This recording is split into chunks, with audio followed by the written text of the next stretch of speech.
నమస్తే, welcome to special focus.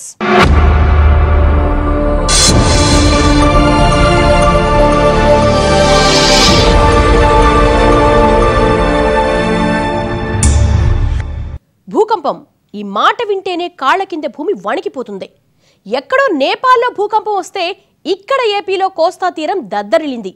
ఇప్పుడే కాదు, గతంలో మహారాష్ట్ర లాతూర్లో భూకంపం ధాటికి తెలంగాణ ప్రాంతం కూడా వణికిపోయింది. ఎక్కడో వచ్చిన భూకంపాలు మనల్ని ఇంతగా భయపెట్టాయి. మరి అదే భూకంపం ఇక్కడొస్తే పరిస్థితి ఏంటి అన్న భయాందోళన ఇప్పుడు సర్వత్రా వ్యక్తమవుతోంది.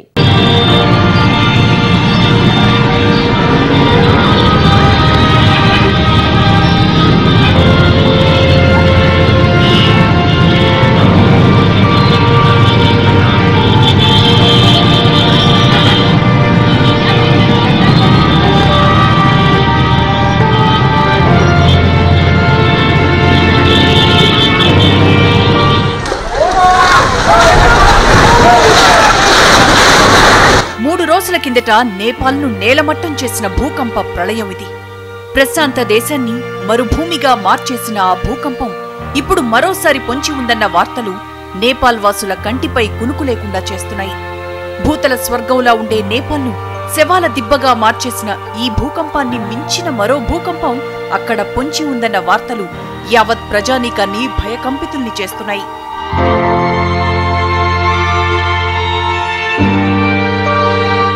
మానవుడు తన మేధస్సుతో చుక్కల్ని కూడా చేరుకోగలుగుతున్నాడు, కానీ ప్రకృతి ప్రకోపాన్ని మాత్రం ఎదిరించలేకపోతున్నాడు. కనీసం ఆ ప్రకోపం నుంచి తనను తాను రక్షించుకోలేకపోతున్నాడు. విజ్ఞాన శాస్త్రం ఇంతగా అభివృద్ధి చెందినా ఇప్పటికీ భూకంపం ఎక్కడ వస్తుందో చెప్పగలిగే సాంకేతికత వచ్చింది, కానీ భూకంపం ఎప్పుడు వస్తుందన్నది మాత్రం చెప్పే టెక్నాలజీ ఇంకా రాలేదు.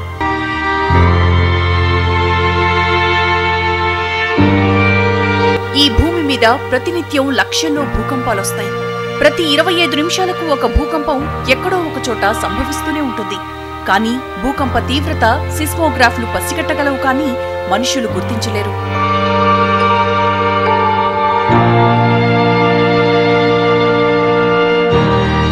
రిక్టర్ స్కేల్ మీద తీవ్రత 5 కన్నా ఎక్కువ ఉన్న భూకంపాల్ని మాత్రమే మనం గుర్తించగలం. ఈ తీవ్రత 7 దాటితే భవనాలు కూడా కదులుతాయి. ఇక 8 దాటితే ఆ నష్టం ఊహకు కూడా అందదు. కానీ నేపాల్లో భూకంప తీవ్రత 9 దాటింది. ఆ ప్రకంపనల తీవ్రత 2 రోజుల వరకు కొనసాగింది.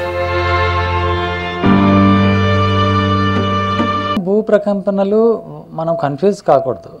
They are only the effect of the main earthquake in the Himalaya. అంటే ఏంటంటే, ఇప్పుడు హిమాలయాస్లో మనకి వచ్చిన ఎర్త్క్వేక్ యొక్క వేవ్స్ మనకి సౌత్ ఇండియాలో కూడా వచ్చినాయి అన్నమాట. Because these are elastic waves which travel with the speed of around 6 kilometres per second. అయితే భూకంపం వచ్చిన కేంద్రం నుంచి ఈ తరంగాలు వేగంగా అన్ని దిక్కుల్లో ప్రయాణిస్తాయి అన్నమాట. సో ఆ తరంగాలు మనం ఫీల్ అయ్యామే తప్ప మన తెలుగు రాష్ట్రాల్లో భూకంపాలు జరగలేదు. ఇది ఒక రాంగ్ నోషన్. ఎందుకో ఈ రూమర్ లాగా స్ప్రెడ్ అయింది, మనకు కూడా ఎర్త్క్వేక్స్ వచ్చినాయని. మనకు ఎర్త్క్వేక్స్ రాలేదు. ఇప్పుడు అదే స్థాయి భూకంపం మన ఏపీ, తెలంగాణ 2 తెలుగు రాష్ట్రాల్లో రాబోతోందా అన్న భయాందోళనలు పెరుగుతున్నాయి. ఒకవేళ అంత భారీ భూకంపం మన దగ్గర వస్తే తట్టుకునే శక్తి మనకుందా? మరో సింగపూర్ని తలపించేలా నిర్మించబోతున్న నయా రాజధాని అమరావతి సిస్మిక్ జోన్లో ఉందా? తెలంగాణ రాజధాని హైదరాబాద్ భూకంపాల నుంచి భద్రమేనా? ఒకవేళ అదే భూకంపం ఇక్కడ వస్తే మనం తట్టుకోగలమా?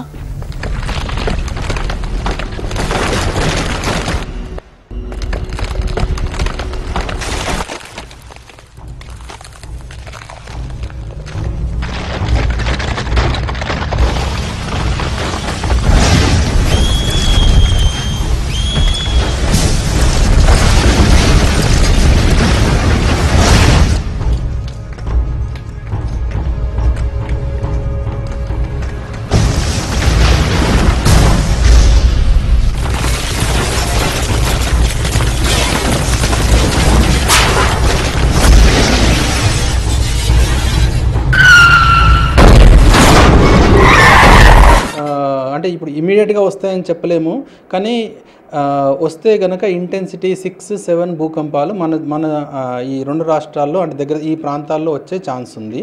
అయితే ఈ ఎప్పుడు వస్తాయని చెప్పడం కష్టం. అయితే మనం చేయాల్సిన పని ఏంటంటే ఈ భవన నిర్మాణాలు ఎప్పుడైతే చేస్తామో ఆ టైంలో కొన్ని మంచి జాగ్రత్తలు తీసుకుంటే మంచిదండి. ప్రస్తుతానికి నేపాల్ కేంద్రంగా వచ్చిన ఈ భూకంపం వల్ల 2 తెలుగు రాష్ట్రాలకు పెద్దగా ప్రమాదం లేదని శాస్త్రవేత్తలు భరోసా ఇస్తున్నారు. ఇంతవరకు బాగానే ఉంది, కానీ ఈ భూమి మీద ప్రతి ప్రాంతంలోనూ భూకంపాలొచ్చే అవకాశం ఉంది. అయితే కొన్ని ప్రాంతాల్లో అత్యంత తీవ్రంగా వస్తే మరికొన్ని ప్రాంతాల్లో తీవ్రంగా వస్తాయి. మరికొన్ని ప్రాంతాల్లో మధ్యస్థంగా, ఇంకొన్ని ప్రాంతాల్లో తక్కువ స్థాయిలో వస్తాయి. మనం వీఆర్ ఆన్ ఏ ప్లాటో. అంటే మోస్ట్ ఆఫ్ ఇప్పుడు మనం తెలంగాణ ఏరియాస్ చూస్తే కనుక we're mostly on the hard rock అనమాట, except close to Godavari river. So hard rock ఏరియాస్లో మనకి అంత వేవ్స్ యాంప్లిఫికేషన్ ఉండదు. సో సైస్మిక్ వేవ్స్ అంటే ఈ భూకంప తరంగాలు ఏవైతే ఉన్నాయో అవి యాంప్లిఫికేషన్ ఉండదన్నమాట. దానివల్ల డ్యామేజ్ అది తక్కువ ఉంటుందన్నమాట. That is the first point. రెండోది అర్త్క్వేక్ సైజ్ కూడా చాలా తక్కువ ఉంటుంది. ఇందాక చెప్పినట్లుగా 4-5 మ్యాగ్నిట్యూడ్ లేదా 5.5 వరకు ఉండే అవకాశం ఉంది. కాబట్టి అంత ప్రమాదం లేదు. మన కన్స్ట్రక్షన్స్ కరెక్ట్గా ఉంటే మన తెలుగు రాష్ట్రాల్లో మినిమం సింపుల్ కన్స్ట్రక్షన్ కరెక్ట్గా సిమెంట్ స్టీల్ ఏ పాళంలో ఉండాలో అండ్ కట్టే విధానం కల్తీ లేకుండా కరెక్ట్గా కడితే చాలు. అది most of the earthquakes we can take care.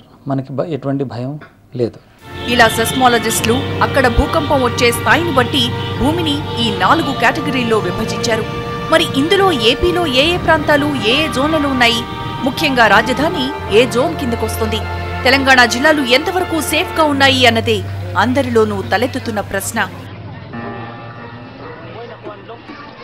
Earthquake manual ప్రకారం 2 తెలుగు రాష్ట్రాల్లో భూకంపం రిస్క్ ఎక్కువగా ఉన్న జిల్లాలు ఏవి, మండలాలేవి?